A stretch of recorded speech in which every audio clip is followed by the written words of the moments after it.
사울이 왕이 되는 과정들은 안 나오고 사울이 죽는 부분만 나왔잖아요. 역사상에. 근데 열왕기 보면은 열왕기서를 보면은 사울이 이제 왕이 되는 과정들이 다 나와 있어서 같이 읽어야 돼요. 이제 열왕기상도 읽어보고 열왕기도 읽어보고 역대상도 읽어보고 이렇게 같이 읽어보면 거기 관주에 연결되어 있는 것들이 기록되어 있어요. 그거 따라서 같이 보시면 대조해서 보면 더 정확하게 알 수가 있습니다. 특별히 오늘 이 본문에는 이제 여러분이 쭉 읽다 보니까 이제 계속 이제 이제 구체화되죠. 족보에 대해서 구체화되는데 이제 점점 구체화되는 게 뭐냐면 왕들의 역사 쪽으로 가는 거예요. 그래서 오늘 좀 쉽게 얘기하면은 역대기서를 잘 보면은 근본 전부 나중에 다 기록되는 것들은 이제 조금씩 이렇게 왕이 되었다가 죽고 왕이 됐다가 죽고 하는 사람들은 좀 빼버리더라도 이 역대기에서 크게 세 명의 왕이 나와요.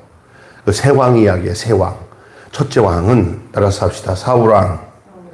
둘째 왕은 다윗왕. 셋째 왕은 솔로몬왕. 그렇게 돼 있어요. 솔로몬 다음에는 나라가 어떻게 돼요? 두 쪽이 나버려요. 그래가지고 솔로몬의 아들 르호보암이라고 있어요. 르호보암이 왕이 되는데 정치를 잘 못해가지고 땅을 뺏겨요. 땅을 뺏겨서 북쪽으로 10개 지파가 딱 나뉘어져서 여로보암이라는 사람이 왕이 돼가지고 두 나라로 나눠지면서 이제 이스라엘 통일 국가가 아니라 분단 국가가 되는 것이 이제 열왕기 또 역대기의 이야기예요. 그래서 특별히 우리가 왕에 대한 것을 초점해서 볼 때는 세 왕 이야기를 중심으로 쭉 보시면 거기에 하나님이 우리에게 말씀하시고자 하는 것들이 나와요. 하나는 사울왕이고, 두 번째는 다윗이고, 세 번째는 솔로몬인데 꼭 이런 모습으로 되어 있어요. 여기서부터 이렇게 돼요. 첫 왕 사울 쭉 가다가 교만해서 뚝 떨어져서 다윗이 됐다가 다윗에서 정점을 이루다가 솔로몬 때 이렇게 좀 그 영화를 누리다가 솔로몬 후반부에는 아주 부인들을 너무 많이 두고 이방신들을 많이 받아들여가지고 쭉 나보고 돼버리고, 그리고 난 뒤에 그 다음 왕은 르호보암은 왕 같지도 않은 그런 아주 어려움을 겪게 되고 분단 국가가 되는 것이 이제 크게 보여지는 역대기의 이야기예요. 근데 오늘 본문에서는 이제 뭐가 나오냐면 이제 이 역대기에서는 집중적으로 전해주는 것은 다윗이에요. 그러니까 다윗 얘기를 하려고 하니까 사울 얘기를 많이 하지는 않아도 된다는 생각에, 또 열왕기에 다 그렇게 기록되어 있으니까 다윗 이전에 있었던 왕 사울 대왕의 실패, 그 부분을 가르쳐주고 있습니다. 그래서 이 사울 이야기 통해서 우리가 기억해야 될 것이, 자기의 뜻을 앞세우고 실패하는 사울이 어쩌면 오늘 우리의 모습이 아닐까라는 여러분 거울 비침이 있어야 됩니다. 자기 뜻을 앞세우고 실패했던 사울의 모습이 오늘 우리의 모습이 아닐까 하는 이런 거울 비침이 있어야 돼요. 사람들은요, 어떻게 보면 다 자기가 잘났다고 생각해요. 사울의 왕이 되는 그 부분은 열왕기서에 보면은 처음에는 이 사울이 굉장히 교만하지 않았어요. 그런데 그래가지고 왕을 세우려니까 숨어서 내가 무슨 왕이냐고 그렇게 겸손했던 친구였는데 어느덧 조금씩 지나면서 변질된 거예요. 사람이 교만하면 다 문제가 생기는 거예요.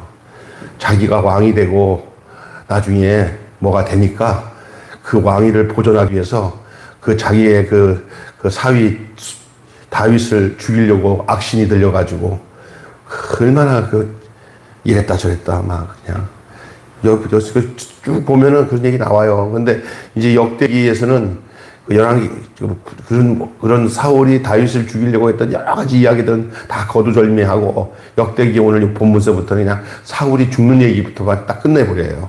오늘 여기는. 제가 아까 저는 누구에게다 초점을 두고 이제 이야기가 전개되냐면 다윗 얘기하려고 사울 얘기를 오늘 본문 읽은 본문에 사울의 죽는 얘기가 나와요. 자, 여기 기억해야 될 것은 인생에서 실패는 피할 수 없어요. 하지만 중요한 것은 실패 후에 어떻게 반응하느냐가 중요해요. 실패 후에 우리가 어떻게 하느냐가. 사람 살아보면 다 부족하죠. 어떻게 교만해서 잘못될 수도 있어요. 그런데 그 뒤 수습을 잘해야 돼요. 실패 후에 자기가 잘못했다고 느껴졌을 때 계속 고집 부리고 지 방법대로 하면은 망합니다. 대통령들도 좀 부족해갖고 실패할 수 있어요. 그러나 뒷정리를 잘 해야 되는데 우리 대한민국은 대통령 된 사람들마다 그냥 좀 퇴임 후에 편하게 지내는 사람들 좀 못 찾아보는 것 같아요. 제가 보기에는. 다 그냥 어디야 감옥 들어갔다가 간신히 나와서 그래서 요번에 전임이 되는 그 대통령도 사람들이 대부분 그래요.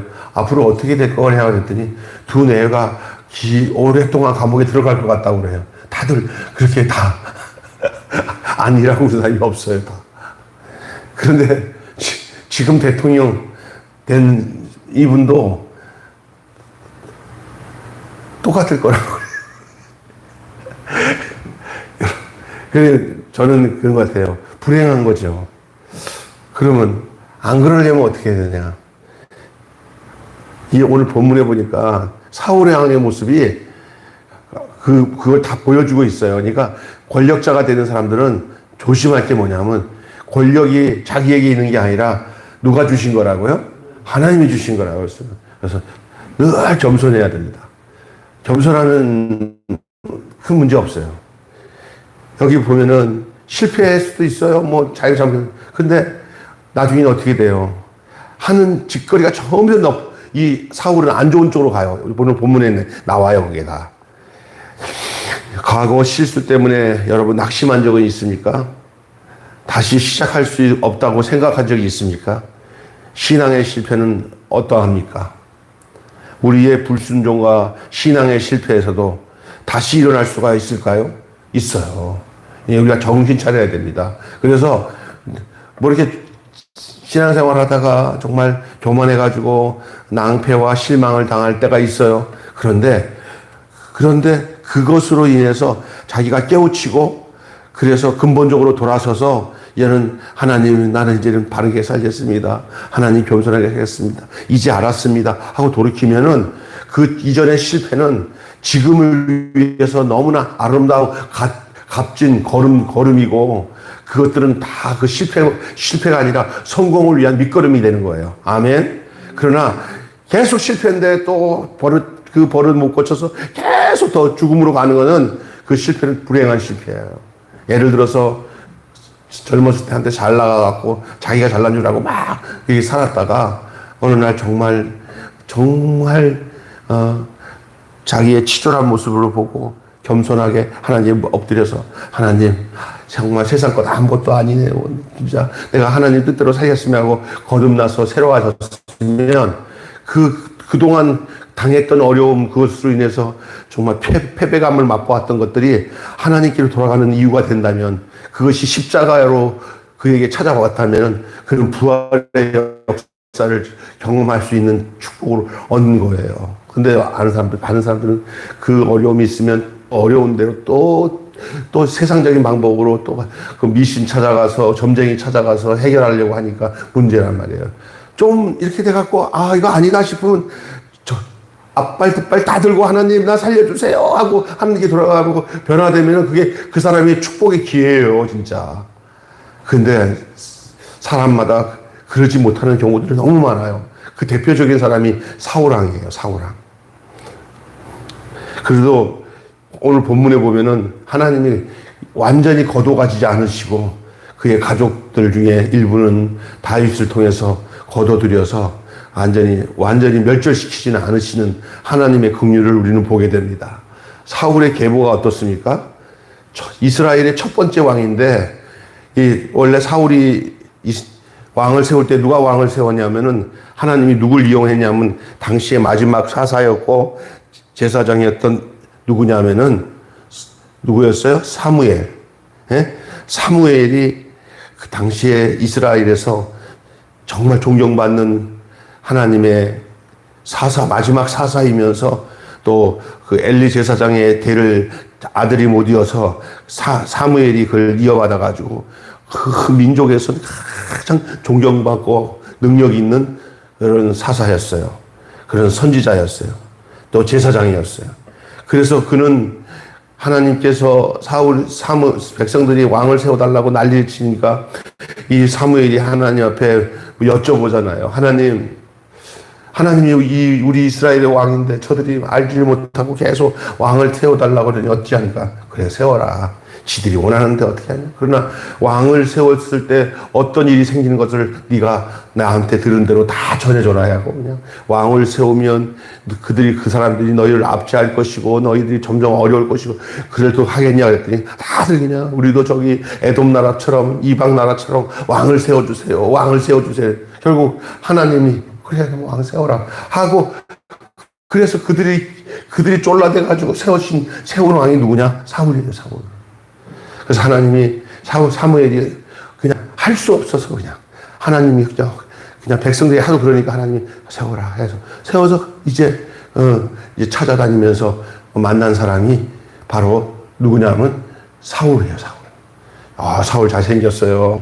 키도 크고 아주 남들이 봐도 왕같이 생겼네 할 정도로 잘생긴 사람이 사울이에요. 그러나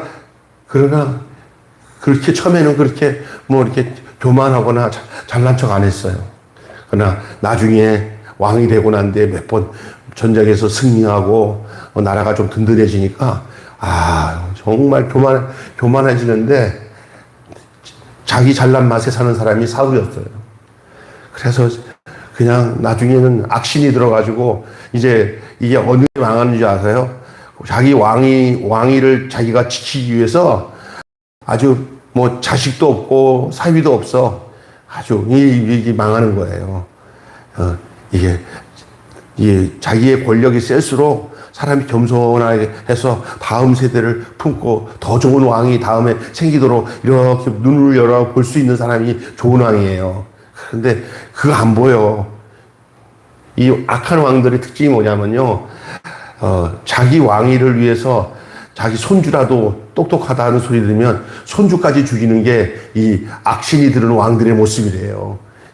세계의 역사를 보면은요. 자기 아들을 죽이기도 하고 자기 손주까지 죽이는 악한 왕이 있어요. 그렇게 권력욕이라는 게 무서워요. 얼마나 더 왕위를 한다고 그렇게 하냐 말이에요.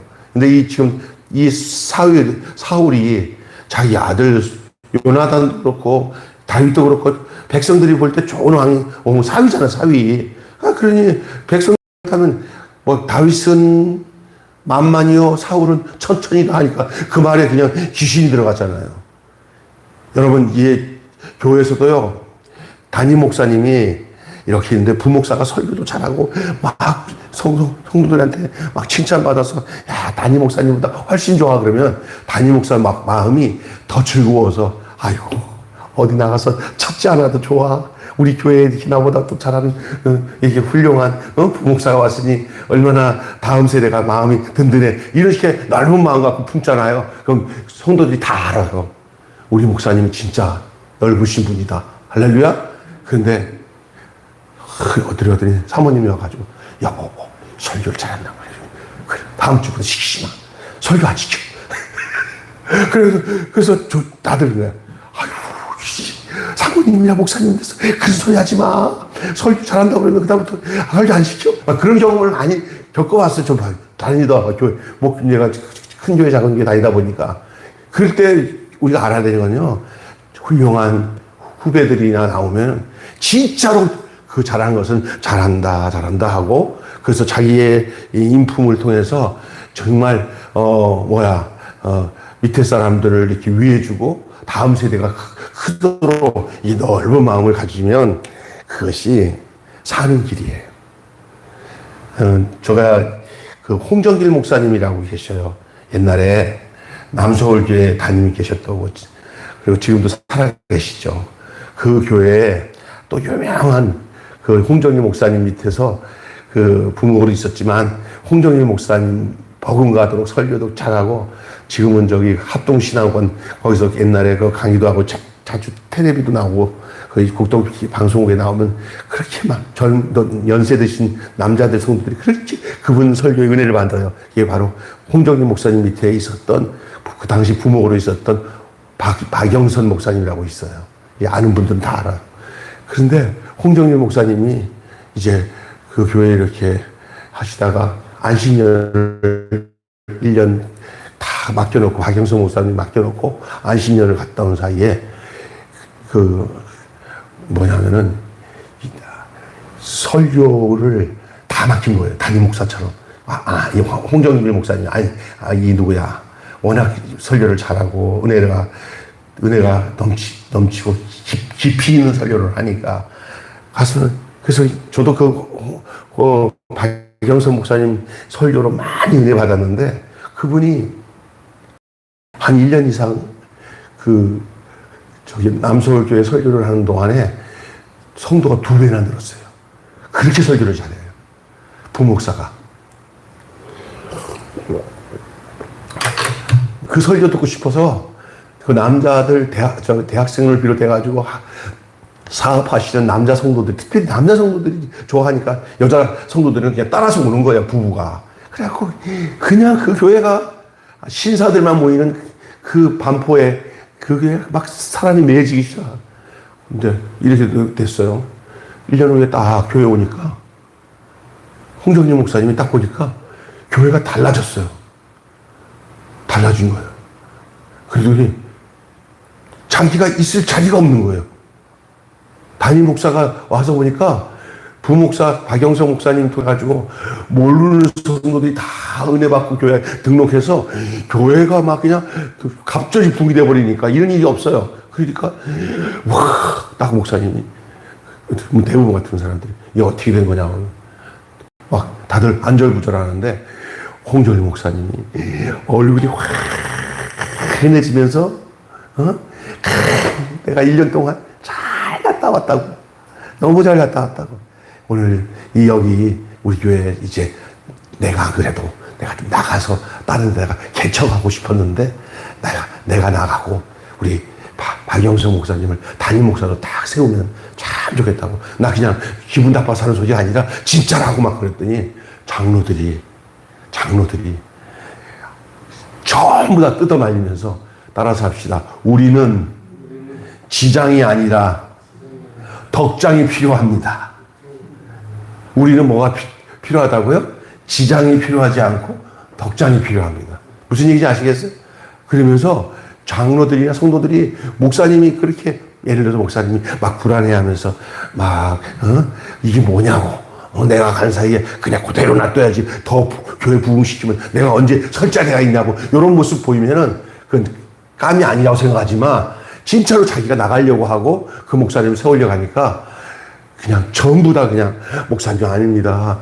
아니, 이건 다 목사님 덕입니다. 하면서 목사님을 억지로 붙잡으니까 그 목사님, 그러면은 이 박영선 목사님을 저 남포교회 개포동에 그 빌딩을 다 사가지고 우리 교인들 해가지고 이번에 많이 등록한 사람 중에서 자유롭게 저 목사님 따라가서 교회를 다시 시작하고 싶은 사람을 다 보냅시다. 예? 할렐루야. 그럽시다. 그냥 하루아침에 남포교회가 뭐 남서울교회 정도로 큰 교회가 하나 딱 생겨버렸잖아요. 지금도 있어요. 가보면. 내가 전에 한번 갔더니 교회가 아주 유명한 교회입니다. 그러면 왜요? 이게 뭐냐? 이런 모습 속에서, 지도자가 이러는 거구나. 지도자는 이래야 되는구나. 이게 중요한 건데. 조금만 하면은 갑자기 저도 부목사 때 아주 설교는 잘하는 건 아니지만, 부목사 때는 가끔가다 한 번씩 설교를 시키니까 1년에 한두 번 정도 서너 번씩 시키니까 그냥 설교 준비를 얼마나 열심히 해야 설교를 하니 담임 목사님들 설교보다 더 잘할 때가 많아요, 사실은. 그잖아요? 그럴 때 또 안 시키나 하면 너무 잘했다고 안 시킴을 받을 때가 많았어요. 진짜. 근데 그거를 나만 겪는 게 아니라 내가 저기 간접적으로 이렇게 보면은, 아유, 목사님들이 그냥 넉넉한 마음으로 저기 본인이 그냥 어설프게 하지 말고 부목사들 막 시켜서 이렇게 키워냈으면 좋겠더만. 예? 그래 성도들이 좋지요. 그 양질의 말씀을 듣고. 그런데 그렇지 않더라고요. 어수선하다고 다 뭐 이유가 있어서 그런지 모르지만 제가 보는데 그런 것에 대해서 너무 이렇게 경직되게 자기 걸 움켜쥐는 목사님들 내가 말년에 잘 되는 거 못 봤어. 자기가 뭐 이렇게 강압적으로 뭔가를 이끌어가면은 그건 지도력이 아닌 거예요. 예. 이게 진짜 이 사울의 모습을 통해서 주고자 하는 말씀의 내용이 이 사울이 하나님께 불순종하여서 몰락했음을 분명히 하면서 이스라엘의 왕권이 하나님의 통치를 대변하여야 함을 보여주고 있는데 나중에 사울이 몰락이 됩니다. 사울 왕조가 실패한 이유는 단 오늘 본문에 죄를 지었기 때문이에요. 다시 말해서 신앙이 실패되면 나머지 것도 실패되는 거예요. 우리 윤 전 대통령 지금 어렸을 때 영락교회 다녔다고 그러고 자기가 대광고등학교가 유명한데 거기 출신이거든요. 그런데 뭐 목사도 그런 마음도 있었는데 예, 늦게 여자를 만나서 결혼을 한 게 아내가 김건희인데 그 김건희라는 여자가 신앙이 조금 반듯한 여자를 만났으면 대통령이 더 좋았을 텐데 내가 보니까 이렇게 보니까 그렇게 뭐 이렇게 좋은 여자는 아닌 것 같아. 내가 보니까 허황되고 말이야. 말을 마음대로 하고 그러니까 오죽했으면 아무 말도 하지 말고 나서지 말라고 얼마나 많은 사람들이 신신당부를 했겠어요. 그리고 저 안 좋은 건 뭐냐면은 이렇게 점치고 이상한 이런 무슨 이상한 도사들한테서 뭐 이런 거 좋아하고 점치고 이런 거 하는 거 하나님 정말 싫어하거든요. 이게 이제 결국은 이런 일이 진행되는 것들이 계엄을 할 때도 보니까 저 안산에 그 군인 거기 그 사람이 그 여자랑 같이 살림 차리면서 그쪽에다가 그 점치는 애들 걔네들 말 듣고 또 움직이고 그랬더라고요 보니까. 그러니까 이게 하나님 싫어하는 짓거리 많이 하면은 하나님이 그 권력에서 그렇게 그런 걸 하나님께서 그냥 끌어내려 앉히는 거예요. 이게 진짜 아주 안 된 상황이에요. 결과가 그렇게 되니까 정말 가슴이 아프고 정말 그런데 사울의 모습이 그와 같아요. 나중에 말년에 사울이 좀 불안하니까 누구 찾아가는지 알아요? 신접한 여자 찾아가잖아요. 사울이 신접한 여자 찾아갔어요. 그 또 누구냐면 누구 신이 들어온 여자. 사무엘의 그 여자 신접한 여자가 누구 흉내를 내냐면 죽은 사무엘을 흉내내는 거예요. 그러니까 이제 사무엘을 그리워해가지고 사무엘 얘기 듣는데 이건 다 마귀가 하는 짓이지 진짜 사무엘이 온 게 아니고 사무엘 흉내를 내는 귀신이 들어온 거예요. 이런 것에 말려들어서 행동하다 나중에 보니까 끝이 다 왔구나. 몰락하는구나. 결국은 사울이 어떻게 됐어요? 자기뿐만 아니라 자기의 아들 요나단과 말기수아와 자기 자식들 다 전장에 나가서 다 죽고 그 죽은 시체들이 전부 다 그걸 다 막 머리 잘라가지고 다 해가지고 그 이방 나라에다가 다 꽂아 놓으니까 오늘 본문 내 백성들이 창피하니까 자기 나라 왕이랑 왕자들이 저게 이방 나라에다가 다 그냥 꼬챙이에 꽂혀가지고 이렇게 있으니 얼마나 창피해요. 그거 다 걷어가지고 같이 와가지고 이게 장례를 치르면서 7일간 애곡했다는 이런 소리가 나는 거야. 얼마나 죽어서까지도 참하고 창피한 노릇이에요, 왕이. 이런 처참한 이 사울 왕의 몰락의 모습을 보여주고 있습니다. 인간적인 능력과 정치적인 기술보다 하나님 말씀을 따르는 신실함이 더 중요한 줄로 믿습니다. 이게 외적으로 똑똑한 것도 중요한 것 있을 수는 있지만 오래 못 가요. 자기 머리 자꾸 의지하게 되고, 그러다 보니까 불안하니까 딴짓거리 자꾸 하는 거거든요. 근데 하나님 말씀을 의지하는 사람들은요, 이게 이렇게 초조하지 않아요. 높은 자리에 올라가도 그 사람들이 아주 담담하게 아주 능력껏 잘 해나가는 이유가 뭐냐면 하나님 말씀을 의지하기 때문에 그래요. 할렐루야. 예, 우리 인생도 그래요. 하나님 말씀을 아침마다 새벽마다 이렇게 읽으면서 나에게 주시는 그 음성으로 듣고 명령으로 듣고 하나님이 뜻으로 알고 이렇게 있다 보면은 야그라 너 이거 잘못하고 있는데 너 요즘에 이렇게 하려는데 이 말 들어보니까 아이고 말씀에 그렇게 하지 말라고 그러네. 봐라 내 말 들어라. 그렇게 말씀이 나에게 찾아오면 내 것 다 버리고 내 뜻 버리고 내 계획 버리고 말씀에 쓰면은 그 말씀이 나를 보호하시는 줄로 믿습니다. 그래서 그런 사람들은 나쁜 짓거리 하려고 해도 말씀이 찾아와서 새벽에 성경 읽다가 하나님이 이거 나한테 뭐라고 말씀하시는데 이건 나 큰일 날 뻔했네. 날마다 말씀 듣고 큰일 날 뻔했네. 아이고 이거 큰일 날 뻔했네. 이러면 이거 사는 거예요. 할렐루야. 근데 말씀 없이 그냥 막 가잖아요. 그러면은 걸리는 거예요. 그래서 늘 듣는 거예요. 근데 이 사울은 그 기준이 하나님 말씀이 아니었어요.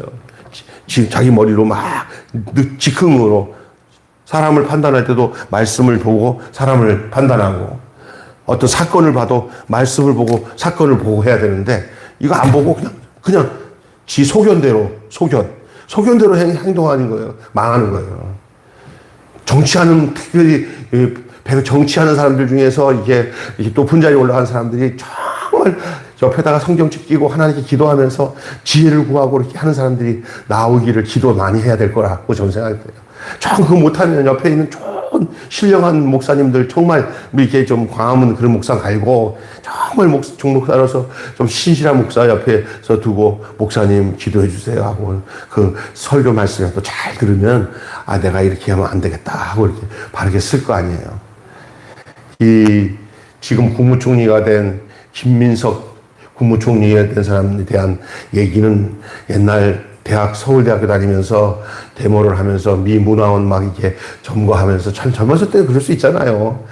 반미 투쟁들 많이 했던 사람이지만 그 사람이 원래는 이거 기독교인이라 좀 신길 성결교회 좀 안수 집사로 있는데 내가 그쪽에 사람들한테 얘기 들어보면은 지금 그나마 이기용 목사라고 서산성결교에서 이제 신길교로 왔어요. 신길교가 엄청 크게 됐어요. 이게 좀 엄청. 근데 그 목사님 굉장히 신실한 목사예요. 저랑 나이가 동갑인데 그 목사님이랑 굉장히 밀접하게 얘기하면서 이렇게 대화를 나누다가 이 민주당 그 정도 위치인데도 그 동네에서 목사님이 김민석 안수집사님 차별금지법 저기 동성애 반대 내가 1인 시위하는데 같이 나와서 해주십시오. 그랬더니, 민주당인데. 하고 같이 와가지고 같이 반대하는 거예요. 할렐루야? 그래서, 싹수가 있구나. 그러면 목사라도 잘 만나면,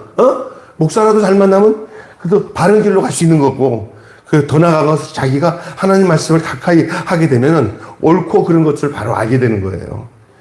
제 보기에는 이 개헌을 지금 이렇게 했던 윤석열 대통령이 정말로 하나님을 의지하고 살았으면 이거 참았을 것 같아, 난.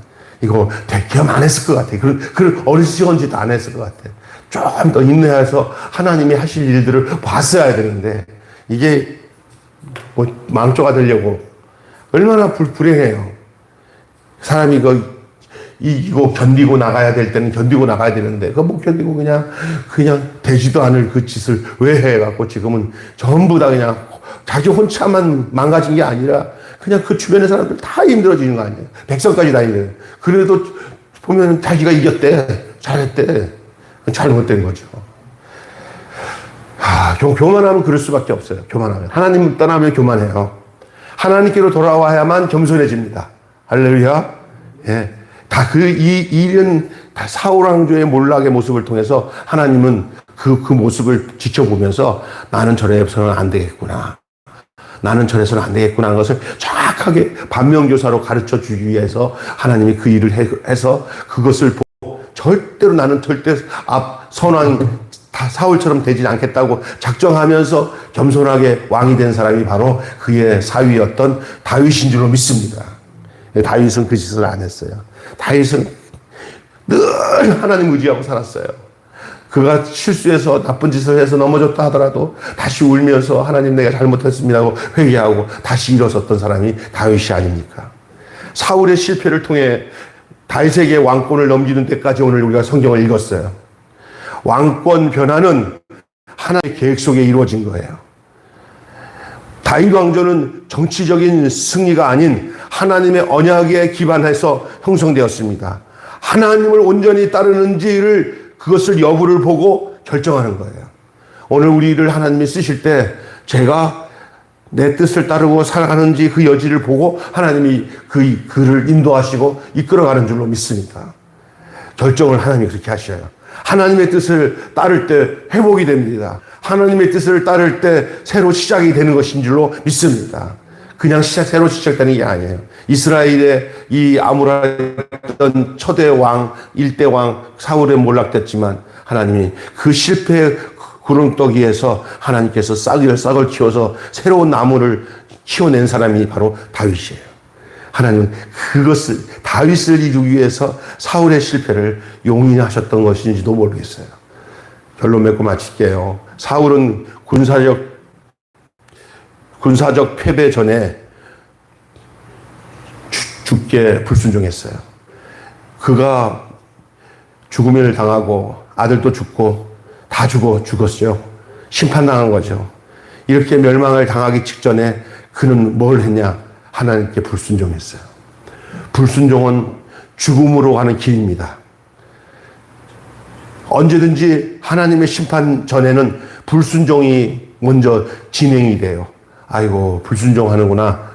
죽는 길로 가는구나. 이렇게 생각하면 돼요. 반대로 사는 길, 새롭게 회복되고 사는 길은 하나님 앞에서 순종하는 길로 가게 되면 사는 길로 열리게 되는 줄로 믿습니다. 그 결과는 누구를 통해서 볼 수 있냐? 불순종으로 죽는 길로 가는 것이 사울이었다면 순종함으로 사는 길로 간 사람이 바로 다윗 왕이에요. 다윗은 사울을 죽일 수 있는 기회가 있었는데도 그는 자기 부하를 옆에 두고는 야, 안 된다. 하나님이 기름 부어준 하나님의 종을 우리가 심판하면 안 된다. 안 된다 하고 옷자락만 잘라냈어요. 자기가 옷자락이 잘랐는지도 모르고 있다가 나중에 다윗이 왕이요, 제가 왕이 발을 가릴 때 제가 왕 곁에서 이 옷을 찢어서 잘랐습니다. 죄송합니다. 이 말은 뭐냐? 내가 왕을 죽일 수 있는 기회이지만 나는 당신을 그렇게 하지 않았습니다. 그 모습을 본 가장 가까이 있는 요압이랑 그 요압과 그 형제들, 그 신하들이 그 사울에게 하는 모습을 다윗이 진심으로 하는 모습을 봤기 때문에 그들은 죽는 날까지 다윗이 사울을 섬기듯이 저들이 사울을 섬겼던 다윗처럼 저들이 다윗을 섬기고 다윗을 반역하지 않고 끝까지 기름 부은 종으로 섬겼던 것인 줄 믿으시기 바랍니다. 만약에 다윗이 그들 앞에서 야, 니들 말이 맞다. 이건 하나님이 주신 기회다. 에이, 죽였어요. 그놈은 다윗이 그 다음 날부터 불안해서 못 살아요. 왜? 내가 사울 죽인 거 봤지? 저놈이 나를 저렇게 죽일지도 몰라. 이렇게 해야 될 거 아니에요. 그죠? 그러니까 이 자기가 한 행동이 떳떳하면은 그 주변의 사람들도 하나님이 보호해 주는 줄 믿습니다. 아멘? 이거 진짜 중요한 얘기예요. 그래서 왜 이렇게 의심하는 사람들이 너무 심하게 의처증, 의부증이 있잖아요. 남자들 같은 경우는 의처증이죠. 여자들은 무슨 증이죠? 의부증이잖아요. 근데 그 정신 또 심리 상담 이런 거 연구하신 분들이 이렇게 연구하는 얘기를 들었는데 다 그렇지는 않아도 대다수가 자기가 거짓을 많이 하고 그런 것을 많이 본 사람이 그런 데 대해 의심은 안 돼요. 그러니까 술집 가서 막 바람 피는 거 많이 본 사람들이 자기가 눈으로 본 사람이 이제 더더욱이 그렇게 의심하는 게 많아지고 그렇다는 거예요. 또 하나는 자기의 부모들이, 형제들이 그런 것을 많이 보면 그 이상하게 그 피가 흘러서 그래서 그 부모가 의처증이 많은 부모면 그 자식도 그런 성향으로 간다는 거예요. 이해가 되시죠? 네? 그러니까, 그게 뭐야. 왜 그러냐. 이게 불안하니까. 자기가 가보니까, 이렇게 하니까, 우리 아내도 그럴 것 같아. 이렇게 자꾸 의심하는 거예요. 네? 의심하다가 나중에는 그 의심을 믿어버려요. 그러면 내가 아니라고 그래도 아니야, 당신 그럴 거야. 끝까지 믿는 거예요. 그러면 못 살아요. 이게 마귀가 휘어잡는 거죠. 왜 이런 얘기를 하는지 잘 아셔야 됩니다. 이게 실패하는 사람들의 특징은 바로 그렇습니다. 하나님께 돌아가야 신뢰하고 믿고, 그 심정과 삶에 하나님 주신 평안을 누리게 되는 줄 믿습니다. 서로 믿는 거예요. 우리 집사람이랑 결혼해가지고, 신혼 때, 그 집사람도 막 그때도 다 젊었을 때 직장 생활하고 난 전도사 생활하고 하지만 이렇게 밤늦게 내가 신방하고 어디 무슨 세미나 갔다가 늦게 오면 신혼 때 되면은 남편은 기다려야 되는데 어느 날 딱 문 열고 들었더니 그냥 자더라고요. 근데 이렇게 자는데 이거 피곤해서 자는구나. 그렇게 생각해야 되고. 그런데, 그날 좀 약간 기분 나빠서, 남편이 하는데 그게 그냥 잠자고 있냐고, 이것도 결혼한 지 얼마 안 됐는데, 내가 한마디 했는 적이 있었을 거예요. 그러다가 교회 와서 기도를 하는데, 무슨 생각이 성령이 주시냐면, 얼마나 피곤하냐, 또 하나는, 이게 뭐냐면, 너를 얼마나 확실하게 믿으면 불안하지 않고, 그게 잠을 잘 자겠냐. 이런 생각을 마음에 주니까, 내가 큰 실수를 하는 거예요.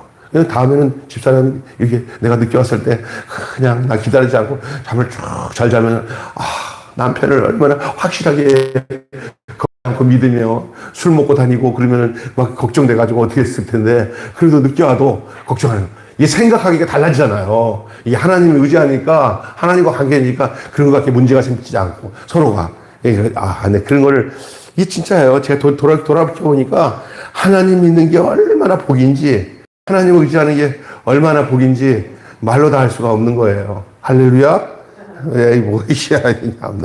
자, 다 끝났어요. 설교가. 우리 집사람이 이렇게 오늘 나오신 분도 별로 안 되는데 왜 이게 또 길게 속으로 지금 하는 소리가 들렸습니다. 제 속으로. 그렇죠. 끝냈습니다. 1분 안에 끝납니다. 자, 오늘 우리가 10장 3절, 14절 한번 좀 정리하고 읽고 낮추면 좋겠어요. 막바지에. 13절, 14절 한번 보세요. 13절, 14절. 10장 13절, 14절. 자, 보세요. 사울이 죽은 것은 여호와께 범죄하였습니다. 그가 여호와의 말씀을 지키지 아니하고 또 신접한 자에게 가르치기를 청하고 여호와께 묻지 아니하였으므로 여호와께서 그를 죽이시고 그 나라를 이새의 아들 다윗에게 넘겨주니라. 여기서 여러분 자꾸 느껴지는 게 뭐겠어요?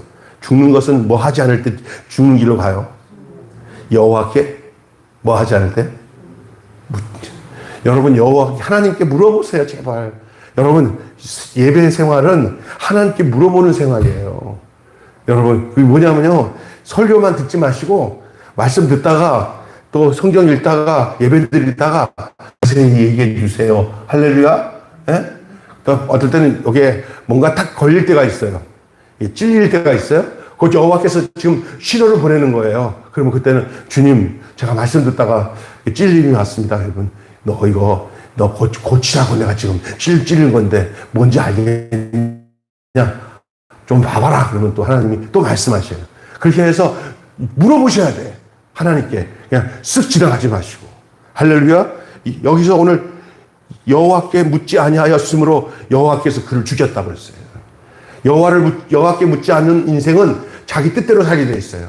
우리 신앙생활은 하나님께 물어보는 생활인 줄 믿습니다. 아멘. 자, 또 하나는요. 오늘 본문 같은 내용인데 이 10장 부분에 제일 그런 내용이 나와. 4절 한번 읽어보세요. 4절. 자, 4절, 10장 4절. 시작. 사울이 자기의 무기를 가진 자에게 이르되 너는 칼을 빼어 그것으로 나를 찌르라. 할례 받지 못한 자들이 와서 나를 욕되게 할까 두려워하노라.